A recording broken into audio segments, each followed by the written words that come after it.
السلام علیکم ورحمۃ اللہ وبرکاتہ۔ الحمد للہ رب العالمین، والصلاة والسلام علی سید الانبیاء والمرسلین وعلی آلہ واصحابہ واہل بیتہ واہل سنتہ اجمعین، اما بعد فاعوذ باللہ من الشیطان الرجیم، بسم اللہ الرحمن الرحیم۔ یا ایہا الذین آمنوا کتب علیکم الصیام کما کتب علی الذین من قبلکم لعلکم تتقون۔ صدق اللہ العظیم۔ اللہم صلی وسلم وبارک علی سیدنا ونبینا ومولانا محمد وعلی اطرتہ وبارک وسلم۔ صلاۃ و سلام علیک یا رسول اللہ، صلاۃ و سلام علیک یا حبیب اللہ، صلی اللہ تعالی علیک وعلی آلک واصحابک وسلم دائما کثیرا ابدا اما بعد۔ حاضرین کرام، اللہ تعالیٰ کا صد کرم و احسان ہے کہ اللہ رب العزت نے آپ کو اور مجھ کو حضور پر نور خاتم النبیین شفیع المذنبین رحمت للعالمین حضرت سیدنا محمد مصطفیٰ احمد مجتبیٰ صلی اللہ علیہ وآلہ وسلم کی امت میں پیدا فرمایا، اور آپ کی امت میں پیدا فرما کر ہمارے قسمت کے ستارے کو روشن اور تابناک بنا دیا۔ یہ اللہ کا بے انتہا کرم و احسان ہے۔ حاضرین کرام، آج کا خطبہ رمضان شریف سے متعلق ہے۔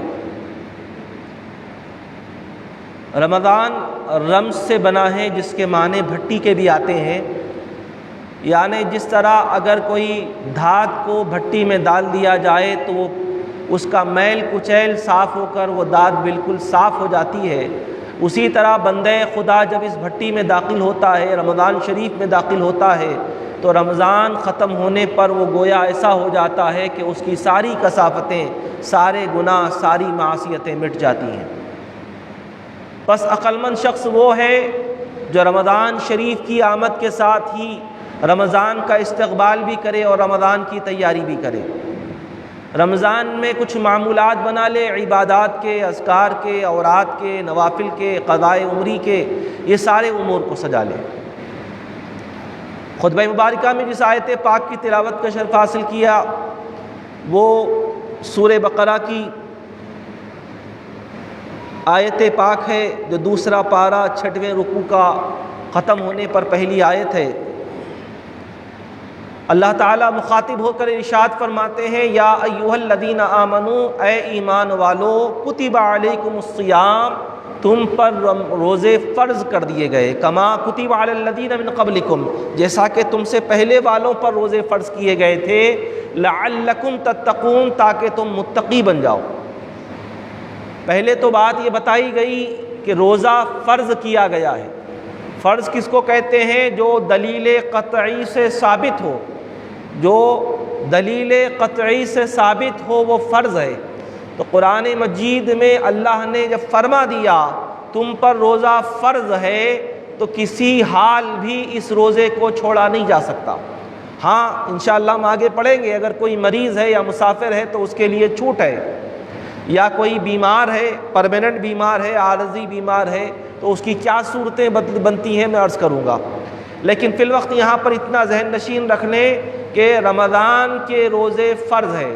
حضور پاک صلی اللہ علیہ وسلم نے ارشاد فرمایا، اگر کسی نے رمضان کا روزہ چھوڑا، عمدن چھوڑا، اس روزے کے عوض میں ساری زندگی بھی روزے رکھے تو اس روزے کا بدلہ ادا نہیں کر سکتا۔ ایک ایک رمضان کا روزہ اتنا اہمیت کا حامل ہے۔ رمضان شریف کو ہم نے کیا بنا لیا ہے؟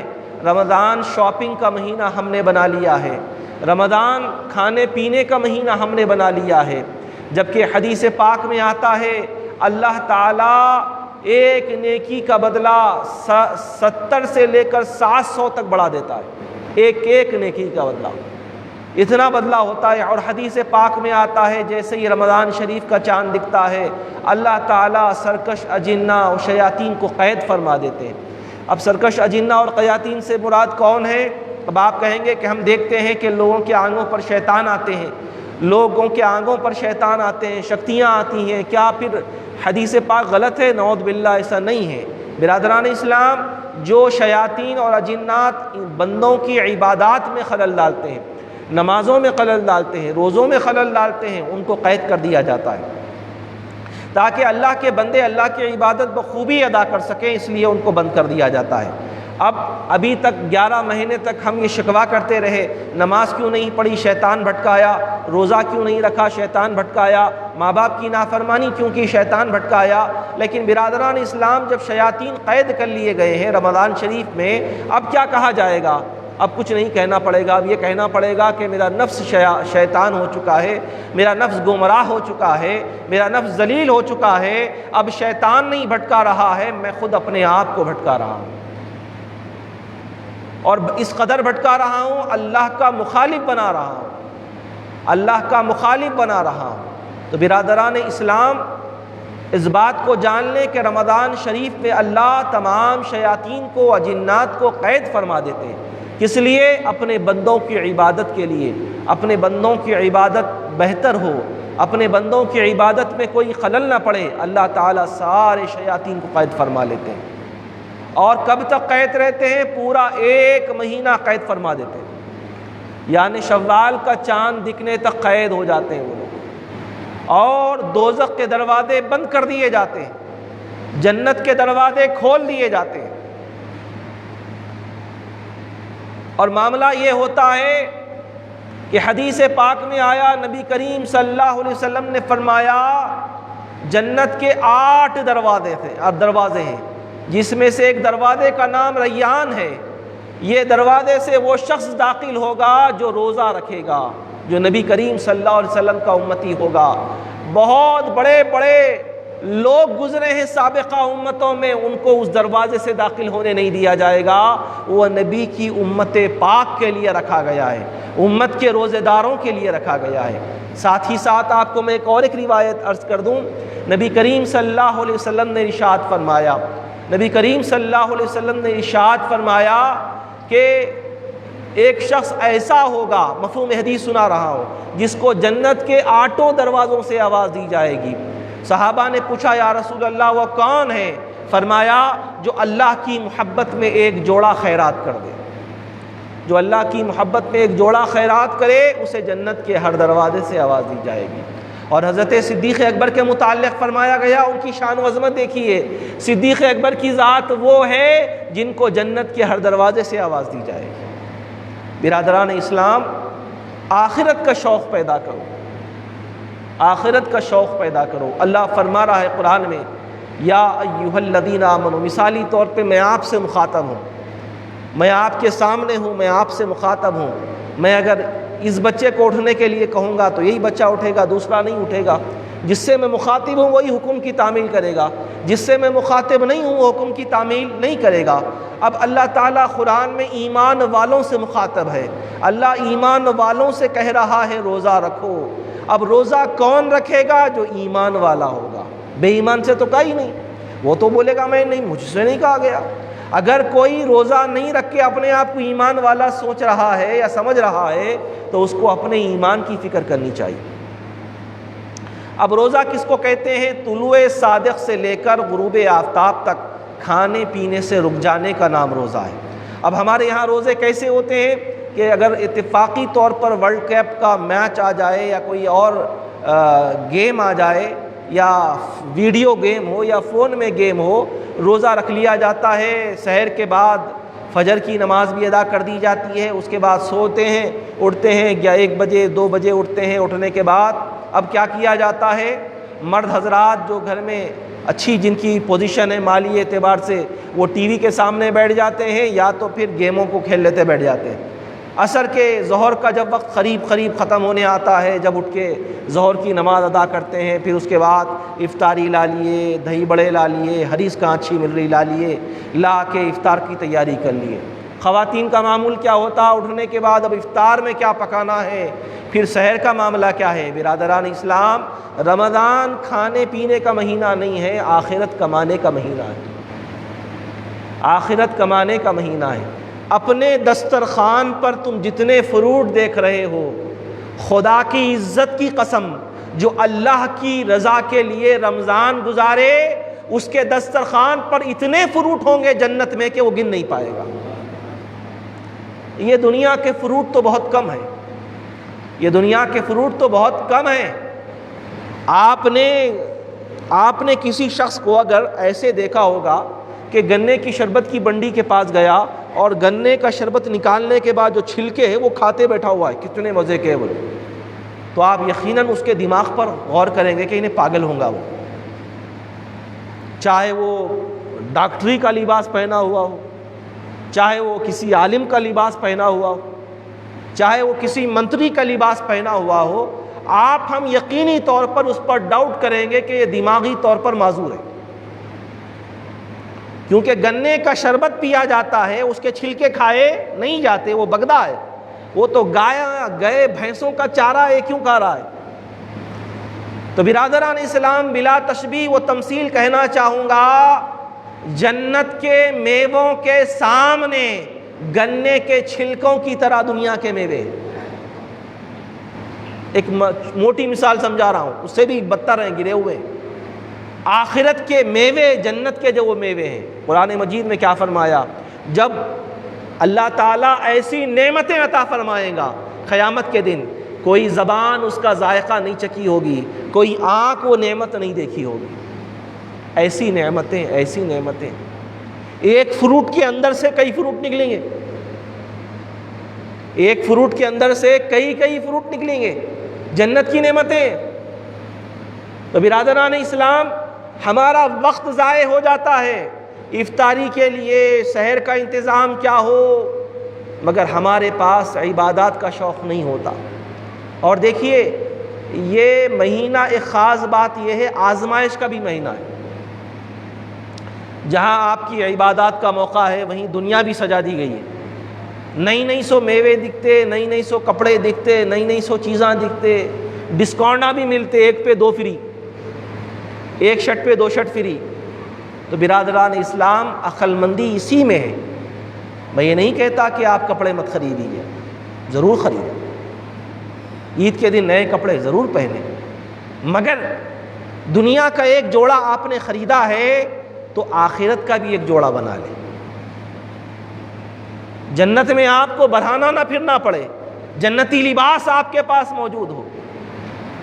آپ دیکھیے، کئی لوگ ہمارے ساتھ رمضان میں ہوا کرتے تھے، کرونا وائرس آیا، کئی لوگوں کو ابدی نیند سلا دیا، مٹی کے نیند سو رہے ہو۔ اللہ تعالیٰ چاہتے تو ہمارے ساتھ بھی یہ معاملہ کرتے، آج ہم بھی قبر میں محتاج پڑے ہوئے ہوتے، لیکن اللہ نے ہم پر رحم فرمایا، رمضان جیسی دولت عطا فرما رہا ہے۔ 3 سال کے بعد رمضان کھلی سانس میں آ رہا ہے، حریص کھانے کے لیے نہیں، دہی بڑے کھانے کے لیے نہیں، فروٹ کھانے کے لیے نہیں، اللہ کی رضا کے لیے۔ آپ کے ہمارے آقا نے کیا فرمایا؟ من قام رمضان ایمانا واحتسابا غفر له ما تقدم من ذنبه۔ آپ کے ہمارے آقا کیا فرماتے ہیں؟ جس نے رمضان شریف میں ایمان کے ساتھ قیام کیا، اس کا اہتمام کیا، اللہ اس کے تمام سابقہ گناہوں کو معاف فرما دیتا ہے، تمام گناہ معاف ہو جاتے ہیں۔ اتنا بڑا مہینہ رمضان شریف آ رہا ہے، اور دیکھیے آپ، رمضان میں نوافل کا ثواب فرض کے برابر کر دیا جاتا ہے، رمضان میں نوافل کا ثواب فرض کے برابر کر دیا جاتا ہے۔ ایک نیکی کے بدلے ابھی تک 10 نیکیاں ملتی تھیں، اب 70 نیکیاں ملیں گی، اور اچھا اخلاص رہے گا تو 700 تک بھی مل سکتی ہیں، نیکیاں بڑھتی جائیں گی، آپ کا اکاؤنٹ بڑھ سکتا ہے، درجات بلند ہو سکتے ہیں، ہر رات آپ کی شب قدر بن سکتی ہے۔ اللہ نے کئی چیزیں اس میں رکھی۔ اب رمضان کے جو روزے فرض ہوئے، فرض اس سے چھوٹ نہیں سکتے، اس سے ہٹ نہیں سکتے، رہنا ہے۔ مسافر جو 57 کلومیٹرز دور جانے کا قصد کرتا ہے، وہ مسافر۔ اگر کوئی شخص، کیونکہ آج 57 کلومیٹرز تو بہت آسان بات ہے، آپ ایک موٹی بات ذہن میں رکھ لیں، کوئی شخص صبح میں نکل کر اگر افطار سے پہلے گھر پہنچ سکتا ہے تو وہ مسافر نہیں ہے، روزہ رکھنا واجب ہے اس کو۔ پہلے گھوڑ سواری پر لوگ جاتے تھے، گھوڑے پر جاتے تھے، آج وہ مسافر کے حکم میں نہیں آئے گا، اسے روزہ رکھنا واجب ہے۔ اب رہا مریض، انشاءاللہ تفصیلی ہم آنے والے جمعہ میں پڑھیں گے۔ اب رہا مریض 2 قسم کا ہے، ایک عارضی، ایک پرماننٹ۔ عارضی مریض، ڈینگو ہو گیا، ملیریا ہو گیا، ٹائیفائڈ ہو گیا، عرقان ہو گیا، ڈاکٹر بولا روزہ نکو رکھو، روزہ نہیں رکھنا ہو، پھر بعد میں اس کے روزوں کی قضا کر لینا۔ مثالی طور پر ڈاکٹر بولا 15 رمضان تک روزہ نکو رکھو، نہیں رکھنا، 16 رمضان سے روزہ رکھنا، روزے ختم ہو گئے، عید منا لیے، عید منا لیے بعد اب کیا کرنا، جو 15 روزے چھوٹے تھے وہ 15 روزے پورے رکھ لینا۔ رمضان کا روزے کی اہمیت اس سے بھی معلوم ہوتی ہے کہ عورتوں پر جو ماہواری آتی ہے، مہینے میں 8 دن جو آتی ہیں، نمازیں ان کو معاف ہیں، لیکن روزے کا معاملہ یہ ہے کہ روزہ اگر وہ 8 دن اس میں آ گئے تو روزے کی انہیں قضا کرنا واجب ہے بعد میں۔ روزے کی اہمیت اس سے معلوم ہوتی ہے۔ اب روزہ کس کے لیے ہے؟ ایمان والوں کے لیے، بے ایمانوں کے لیے روزہ نہیں ہے۔ وہ بھوک زیادہ لگتی، گٹکا کھانے کی عادت ہے، ہاتھاں پاواں کانپنا شروع ہو جاتے، سگریٹ نہیں پیا تو پیٹ پھول جاتا، مر جا، کوئی ضرورت نہیں ہے زندگی کے۔ جو زندگی خدا کے مخالف ہو وہ زندگی کی ضرورت نہیں ہے، نہ وہ زندگی کا کوئی فائدہ ہے۔ جو زندگی خدا کے مخالف ہے، اور کوئی ایسا حلال کام نہیں ہے۔ پہلے علماء کا اختلاف تھا کہ تمباکو کھانا مکروہ تنزیہی یعنی حلال کے قریب ہے یا مکروہ تحریمی حرام کے قریب ہے، اختلاف تھا، لیکن اب بالاتفاق تمام علماء عرب کا یہ اتفاق ہے، چونکہ تمباکو انسان کو ہلاک کرتا ہے، وہ ایک قسم کا زہر ہے، کینسر پیدا کرتا ہے، بالاتفاق تمام علماء کے پاس یہ حرام ہے۔ تو ایک حرام چیز کے لیے روزہ چھوڑ دیا جا رہا ہے۔ روزہ کیا فرمایا آپ کے ہمارے آقا نبی اکرم صلی اللہ علیہ وسلم نے؟ للصائم فرحتان عند فطرہ وعند لقاء ربہ۔ روزے دار کے لیے 2 خوشیاں ہیں، ایک افطار کے وقت جب وہ افطار کرتا ہے، اور افطار کا وقت کوئی معمولی نہیں ہوتا، افطار کا وقت کوئی معمولی وقت نہیں ہوتا۔ اب آپ دیکھو آپ کی ہماری اوقات کیا ہے، کیا اوقات ہے ہمارے پاس؟ ہم کچھ کر سکتے، مچھر کو زندہ نہیں کر سکتے، ہم کوئی ایک پرندہ نہیں بنا سکتے، ہم کسی پرندے کا ہاتھ کٹ گیا تو پرندے کا ہاتھ نہیں جوڑ سکتے، ہماری اوقات کچھ بھی نہیں، نہ ہم حسن میں ہیں، نہ عمل میں ہیں، نہ علم میں ہیں، نہ تقوی میں ہیں، نہ طہارت میں، اوقات ہی نہیں۔ مگر جب افطار کا وقت آتا ہے، علماء کرام نے فرمایا اللہ تمام فرشتوں کو جمع فرماتا ہے، کیونکہ فرشتے کہے تھے نا جب حضرت آدم کو بنا رہے تھے تو کئی کو بنا رہے ہیں، ایسی مخلوق کو آپس میں خون ریزی کرے گی، لڑے گی، یہ فرشتوں کا سوال تھا حضرت انسان پر۔ اللہ تعالیٰ تمام فرشتوں کو جمع کرتا ہے، کر فرشتوں کو بتا کر اپنے بندوں پر فخر کرتا ہے، دیکھو میرے بندوں کو، ساری دنیا کی نعمتیں ان کے سامنے رکھی ہوئی ہیں، مگر وہ میرے حکم کے انتظار میں بیٹھے۔ مجال نہیں کہ وہ اٹھا کر کچھ کھا لیں، کچھ پی لیں، مجال نہیں، وہ میرے حکم کے انتظار میں بیٹھے ہوئے، وہ میرے وقت کے انتظار میں بیٹھے ہوئے۔ اللہ فخر فرماتا ہے بندے پر اوقات بتائیے آپ، فرمایا عند فطری، افطار کے وقت، اور عند لقاء ربی، فرمایا گیا روزے دار بغیر حجاب کے اللہ کو میدان محشر میں دیکھے گا، بغیر حجاب کے اللہ کا دیدار ہوگا۔ قیامت میں جب اس کو دیدار ہوگا تو دنیا میں تو افطار کا مزہ ہے، آخرت میں دیدار یار کا مزہ ہے۔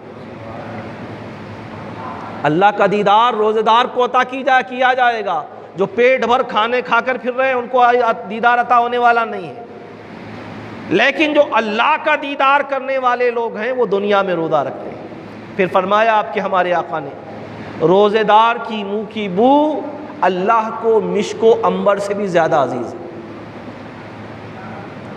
روزے دار کے منہ میں سے جب 1 بج گئے بعد بو شروع ہو جاتی، بدبو، ایک خراب بو آتی منہ سے، انشاءاللہ میں تفصیلی بتاؤں گا، اشارے دیتے ہوئے آگے بڑھ رہا ہوں، ایک بدبو خراب آتی ہے۔ اب وہ روزے دار کی منہ کی بو کون سنیں گا؟ بولو آپ، کس کو پسند ہے؟ بولو، پیدا کری سو اماں بابا بھی نہیں سنتے، لیکن اللہ فرما رہا ہے وہ روزے دار کی جو بو آتی نا، مجھے مشک و عنبر سے بھی زیادہ عزیز ہے۔ مشک کیسا ہے معلوم آپ کو؟ مشک کی قیمت کیا ہے؟ 80,000 روپے تولہ، 80,000 روپے تولہ، 8 لاکھ روپے میں 100 گرام، 80 لاکھ روپے کلو۔ امبر بھی کچھ ایسے ہی رہتا آس پاس۔ 80 لاکھ روپے کلو والی جو شے ہے اس کی جو بو ہے وہ اللہ کو پسند نہیں ہے، روزے دار کے منہ کی بو کے سامنے اللہ کو پسند نہیں ہے، وہ بو اللہ کو پسند ہے۔ اور برادران اسلام، اب جب بندہ روزہ رکھتا ہے اس کا سانس لینا تسبیح اور اس کا سونا عبادت ہو جاتا ہے۔ اب روزہ کس چیز کا نام ہے؟ کھانے پینے سے رک جانے کا نام؟ ٹی وی دن بھر دیکھ لیتے بیٹھے ہوئے اس کا نام نہیں۔ کس چیز کا نام ہے روزہ؟ اپنے تمام اعضاء کو، تمام پارٹس کو اللہ کے حوالے کر دینا۔ مولا یہ میرے تمام اعضاء، میری زبان، میری آنکھ، میرے کان، میرا جگر، میرا دل، میرا قلب، میری روح، میرے پیر، میرے ہاتھ تیرے مخالف نہیں جائیں گے۔ اگر کوئی آدمی گالی والی دے رہا ہے اور روزہ ہے تو اس کا کوئی روزہ نہیں۔ حضور پاک صلی اللہ علیہ وسلم کے پاس 2 اشخاص آئے اس حال میں کہ وہ روزہ تھے، انہوں نے چغلی کر دی۔ حضور نے فرمایا روزے کا اعادہ کیا جائے۔ یہ روزہ نہیں، چغلیاں کرتے بیٹھے ہوئے ہیں، جھوٹ بول رہے ہیں، فلمیں دیکھ رہے ہیں، ڈرامے دیکھ رہے ہیں، روزہ نہیں ہوتا یہ کھانا پینا کئی کو بھوکے رہ رہی، کئی کو فاقے کر رہی۔ روزہ اللہ کی رضا کے لیے رکھا جاتا، جیسا انہوں بولے ویسی سننا۔ اور رمضان شریف میں معمول کیا ہے؟ قرآن پاک سننے کا۔ جس کو قرآن پڑھنا نہیں آتا انہوں قرآن سننا، خاموشی میں ایک کمرے میں بیٹھ کے قرآن سننا۔ جن کو پڑھنا آتا خالی تراویحوں پہ اکتفا نہیں کرنا، روز گھر میں پڑھنا، 1 پارہ 2 پارہ بیٹھ کے۔ یہ رمضان شریف کی نعمتیں ہیں، یہ قرآن والا مہینہ ہے، یہ عظمتوں والا مہینہ ہے۔ قرآن پڑھا جائے، بیٹھ کے غور کیا جائے۔ یہ اللہ تعالیٰ کا کلام ہمارے لیے نازل کیا گیا، ہم کو معلوم ہو، اس سے ہمارا تعلق ہو، یہ ہمارے لیے ہے، اللہ کا میسیج ہے، اللہ کا پیغام ہے۔ اس پیغام کو پڑھا جائے، اس پیغام کو سمجھا جائے۔ برادران اسلام، اس کا مطلب یہ نہیں کہ آپ افطار نہ کریں، افطار بالکل کریں۔ اللہ نے جو نعمتیں آپ کو دی ہیں، میسر دی ہیں، وہ ضرور کھائیں، مگر اس کو کھانے میں، اس کی تیاری میں وقت برباد نہ کر دیں۔ نوافل کا اہتمام کریں، قضائے عمری کا اہتمام کریں، درود شریف کا اہتمام کریں، اذکار کا اہتمام کریں، تلاوت قرآن کا اہتمام کریں، یہ سارے اہتمام کریں رمضان شریف میں۔ اب رمضان شریف میں جو روزے رکھنا ہے، میں بھی آپ سے عرض کر رہا تھا کہ ایک تو جو آدمی مسافر ہے وہ روزہ اپنا بعد میں رکھے، اور جو مریض ہے، مرض 2 قسم کا ہے، میں عرض کر رہا تھا۔ ایک عارضی مرض، بخار ہوا، ڈینگو ہوا، ٹائیفائڈ ہوا، 15 دن کی مہلت ملی، اس کے بعد پھر انہیں رکھ لیا، پھر بعد میں قضا کر لیا۔ اور ایک پرماننٹ مریض، مثالی طور پہ شوگر بہت زیادہ رہتی ہو، دل کا مریض ہے، اپنی طرف سے نہیں کرنا، مسلمان ایماندار ڈاکٹر سے سجیشن لینا۔ نہیں، تحقیق کے مطابق شوگر والے اگر روزہ رکھیں تو ان کی شوگر میں کمی ہوگی، انٹرنیٹ پہ اٹھا کر پڑھ لیں آپ۔ قلب کے مریضوں کے لیے بھی روزہ رکھنا مفید ہے۔ اگر واقعی ڈاکٹر یہ کہہ رہا ہے کہ آپ روزہ نہیں رکھ سکتے، طبیب کے کہنے پہ، اپنے دل کے کہنے پہ نہیں، ڈاکٹر کے کہنے پر، تو آپ کو روزہ نہیں رکھنا ہے۔ اس روزے کے عوض کسی مسکین مسلمان کو، مسکین کس کو کہتے ہیں؟ جس کو ضرورت ہے وہ بتاتا نہیں کسی کو، مسکین مسلمان کو 2 ٹائم کا کھانا دے دینا۔ اب 2 ٹائم کا جہاں دینے کی بات آتی نا، وہاں کیلکولیشن غلط ہو جاتا، اپنا کیلکولیٹر خراب ہو جاتا، اور جہاں لینے کی بات آتی کیلکولیٹر میں ڈیجٹس بڑھ جاتے، دینے کی بات آتے ڈیجٹس کم ہو جاتے۔ اب لینے کی بات آتے، اگر آپ مجھ سے پوچھیں کہ آپ کو کتنا خرچہ ہوتا ہے، بولیے کھانے کو، لینے کا مسئلہ ہے تو میں بولوں گا روز 300-400 روپے تو خرچہ ہوتا اکیلے کا میرے۔ اور آپ بولے اب دینا ہے کسی کو، بولتے ہی صبح 20 روپے، شام میں 20 روپے کافی ہے، 40 روپے میں کھا لیتے۔ ایسا نہیں برادران اسلام، ایسا طریقہ نہیں ہے۔ ایمانداری کے ساتھ ایک آدمی جو نارمل اعتبار سے 2 ٹائم کھانا کھا سکتا ہے اسے دیا جائے۔ اب اکثر لوگ دینے میں کیا کرتے ہیں، مسکین مسلمان کو دینا ہے۔ کس کو دینا ہے؟ مسلمان کو۔ کون؟ جو نمازیں پڑھتا، روزے رکھتا۔ کوئی پیوٹ ہے، غریب آدمی ہے، لے جا کے دے رہی، انہیں پیسے لے کے جا کے پیرا دبا کے خوب۔ قرآن مجید میں اللہ فرمایا وَتَعَاوَنُوا الْبِرِّ وَالتَّقْوَىٰ وَلَا تَعَاوَنُوا الْإِثْمِ وَالْعُدْوَانِ، تقوی کے کاموں میں، نیکی کاموں میں مدد کرو اور برائی کے کاموں میں مدد مت کرو۔ تو آپ نیکی کام میں مدد کیجئے۔ اگر کوئی آدمی روزہ دار ہے، غریب ہے، مسکین ہے، مسلمان ہے، خاموش لے جا کر اس کو دے دیجئے، یا آپ راشن پہنچا دیں یا اس کی قیمت دے دیں اس کو۔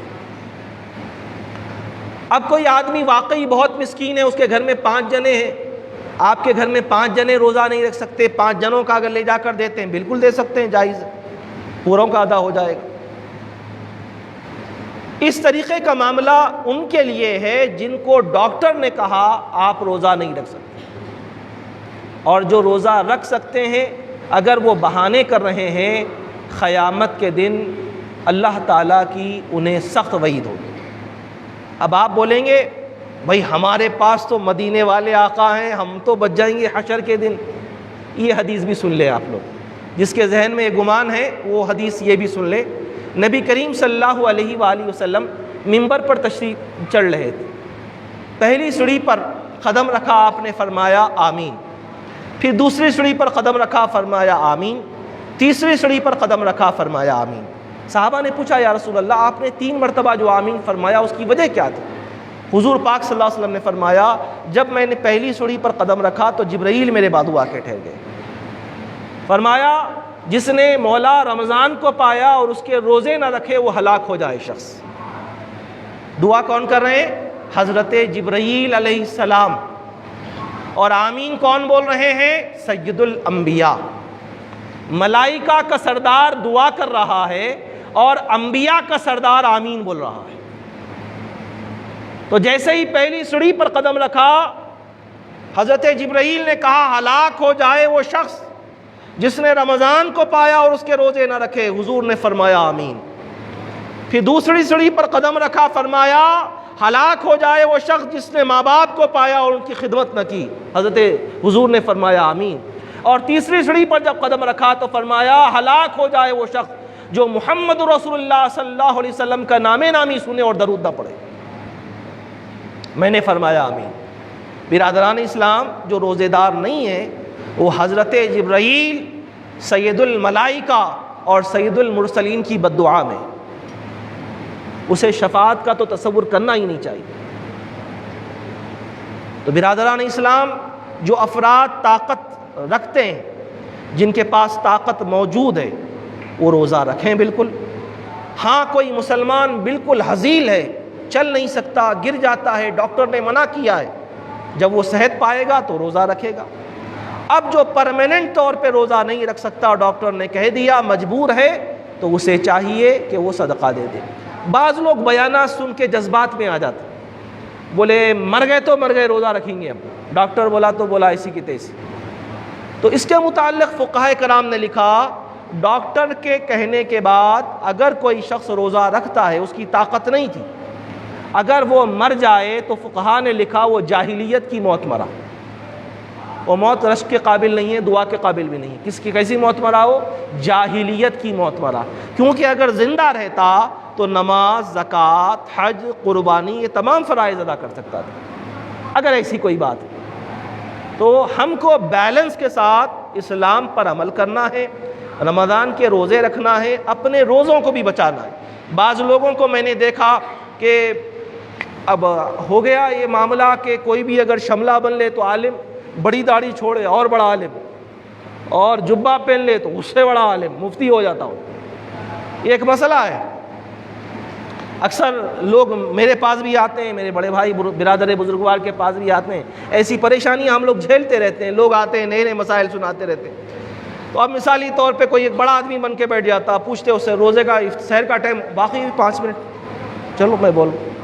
برادران اسلام، کسی سے ہی پوچھنے کی ضرورت نہیں ہے، علماء نے بڑی محنت سے، بڑی عرق ریزی کے ساتھ، بڑی محنت کے ساتھ، بڑی کوششوں کے ساتھ، ایک نہیں کئی علماء مل کے اپنی پورے علم کی طاقت لگا کے نظام الاوقات لکھے، جو ملتا نہیں اپنے کو رمضان شریف میں کارڈ ملتا نہیں، نظام الاوقات، سحر اور افطار کا وقت، اس کو دیکھنا، روزہ کھول لینا، سحر کا وقت کب تک ہے اس میں لکھا ہوا رہتا، 2 منٹ پہلے تک۔ ایک بات ذہن نشین رکھ لیں، وقت مقررہ سے اگر کوئی 5-10 منٹ بعد تک، میرا ریکارڈ ہو رہا ہے بیان، بعد تک کوئی سحر کرتا ہے تو اس کے روزے میں کراہیت ہے، اس کو روزہ پھر اعادہ کر لینا چاہیے۔ سحری میں تاخیر کرو کا یہ مطلب نہیں کہ فجر کی اذان تک کھا رہے ہیں دبا کے، نہیں۔ اور افطار کے متعلق بھی آپ دیکھ لیں، افطار کا جو وقت اس میں مقرر لکھا ہوا ہے، اس سے پہلے اگر کوئی روزہ کھول لیتا ہے تو اس کا روزہ فاسد ہے، ٹوٹ گیا، اس کو اعادہ کرنا چاہیے، اس روزے کا قضا کرنا چاہیے۔ یہ علماء نے بنایا ہے۔ بعض مساجد سے دیگر مکتب فکر کی آوازیں آتی ہیں، اذان ہو جاتی ہے، لوگ پریشان ہو کے کھول لیتے روزہ، نہیں۔ ہماری مسجد سے، یہ بھی سنت الجماعت کی مسجد ہے، پیچھے ہے علی احمد الزبیدی ہے، کئی مساجد ہیں، وہاں سے الفاتحہ کی آواز آئے گی، سحرنگ بجے گا، اس کے بعد آپ افطار کریں۔ اب افطار کرنے میں معاملہ کیا ہوتا، اکثر لوگوں کو میں نے دیکھا، بعض لوگ جو ہے فیس بک پہ اسٹیٹس وغیرہ بھی ڈال دیتے، ڈال کے ہاتھا پکڑ کے، گلوں میں پھولا پنا کے، ہاتھا رکھ کے دعا پڑھاتے، پہلے افطار کی دعا پڑھا کے بعد میں کھجور کھلاتے۔ شرعی مسئلہ کیا ہے، پہلے کھجور کھانا ہے، بعد میں دعا پڑھنا ہے۔ کیوں؟ یہ انشاءاللہ آنے والے جمعہ آپ کو میں تفصیل بولوں گا، وقت ہو گیا ہے، کیونکہ دعا میں جو صیغے ہیں پورے پاسٹ ٹینس کے، ماضی کے، میں روزہ تھا، کھایا، تیرے رزق میں سے کھایا، انشاءاللہ اس کا پورا ترجمہ میں سناؤں گا۔ آپ اتنا یاد رکھ لیں کہ افطار کی جو دعا ہے آپ کے کھجور کھانے کے بعد پڑھنے کی دعا ہے، اور جو نیت ہے وہ کب کرنا ہے، آپ سحر کے وقت بھی کر سکتے ہیں، پہلے بھی کر لے سکتے ہیں، بعد میں بھی آپ صبح 10 بجے، 9 بجے، 8 بجے کبھی بھی کر لے سکتے ہیں۔ نیت کیا ہے، آپ اردو میں بھی بول سکتے ہیں، مولا میں آج کے روزے کی نیت کرتا ہوں، بس کافی ہو گیا۔ دل میں بھی بول لیے کافی، زبان سے بولنا ایسا ضروری لازمی نہیں ہے۔ عبادت مخصوصہ کے لیے ہمارے پاس نیت شرط ہے، اگر زبان سے ادا کی جائے گی تو اس کا بھی ثواب ملے گا۔ انشاءاللہ تعالیٰ آنے والے جمعہ روزے پر بیان ہوگا۔ اللہ تعالیٰ سے دعا ہے رب کائنات ہمارے گناہوں کو معاف فرما، ہماری خطاؤں کو معاف فرما، ہمیں 5 وقتہ نمازی بنا دے، ہمیں روزہ رکھنے کی توفیق عنایت فرما، نبی مکرم کے واسطے وسیلے سے دعاؤں کو قبول فرما۔ وصلی اللہ تعالیٰ علی خیر خلق سیدنا محمد و آلہ الحمد للہ رب العالمین۔